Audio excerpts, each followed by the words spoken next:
Un soir, un petit garçon surprend ses parents en train de faire l'amour. Le lendemain, il demande à sa maman. Maman, hier soir vous faisiez quoi avec papa? Parce que je vous ai vu. Toi, tu étais sur lui et tu sautais sur papa. La maman, un peu gênée, tente de trouver une explication pour son fils. Oui, tu sais mon chéri, papa a un peu grossi, alors tous les soirs, maman essaie de faire rentrer son gros ventre en sautant dessus. Voilà ce qu'on faisait. Le petit garçon semble très satisfait par l'explication, mais dit à sa mère. Oh oui, mais tu sais maman, ça ne sert à rien. Étonnée, la maman lui demande. Ah bon? Mais pourquoi tu dis ça? Parce que quand tu pars au travail, ma nounou arrive et elle souffle dans papa et il regrossit.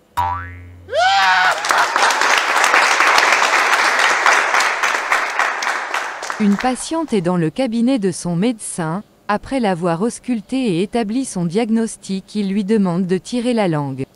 La patiente s'exécute. Au bout de 5 minutes, la patiente trouve le temps long et finit par dire à son médecin. Docteur, cela fait 5 minutes que vous m'avez demandé de tirer la langue et vous ne la regardez même pas. Oui, c'était juste pour être tranquille pendant que je rédige votre ordonnance.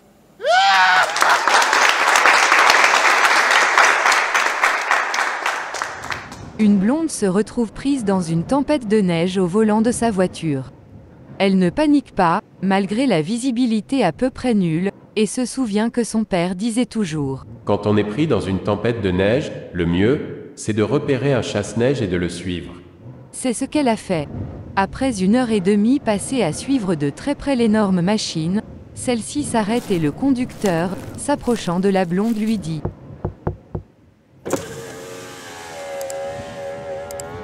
Dites donc, ma petite dame, qu'est-ce que vous avez à me coller au cul comme ça depuis bientôt 2 heures? Et la blonde lui explique ce que son père lui a préconisé de faire en cas de tempête.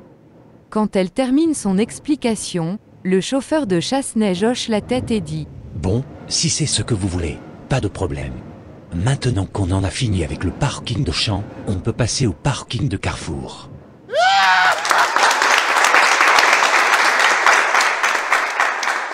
Une institutrice demande à ses petits élèves s'ils connaissent des noms de médicaments. Un enfant lève la main et dit « Aspirine. Bien, et à quoi ça sert?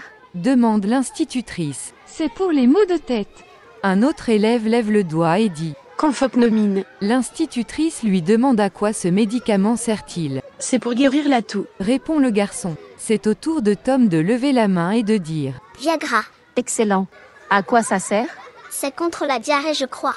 Qui t'a dit cela? Tous les soirs avant d'aller dormir, j'entends ma mère dire à mon père, n'oublie pas de prendre un Viagra, peut-être que cette petite merde va durcir un peu.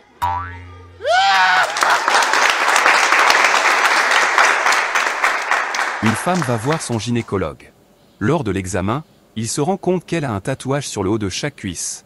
L'un représente Christophe Dominici et l'autre Aurélien Rougerie. Il lui demande. Alors madame, on aime le rugby? Oh oui, je suis une vraie fan. Ah, mais moi aussi. Puis-je faire un petit bisou sur chacun pour porter chance à l'équipe de France? Oui, bien sûr. Le médecin s'exécute et se relève. À ce moment-là, la patiente s'écrie. Et à Chabal, on ne lui fait pas un bisou?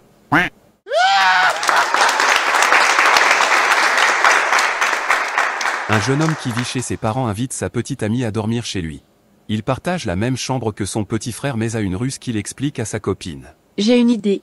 Vu qu'avec mon frère on dort dans un lit superposé et que j'ai celui du haut, pour que l'on puisse faire l'amour sans qu'il comprenne, tu diras jambon si tu veux que j'aille plus fort et cornichon si tu veux que j'aille moins fort. Le soir, le jeune couple met son plan à exécution avant d'être interrompu par le petit frère qui lance. Bon, vous avez fini de faire des sandwichs? Parce que j'ai reçu de la mayonnaise sur la tête.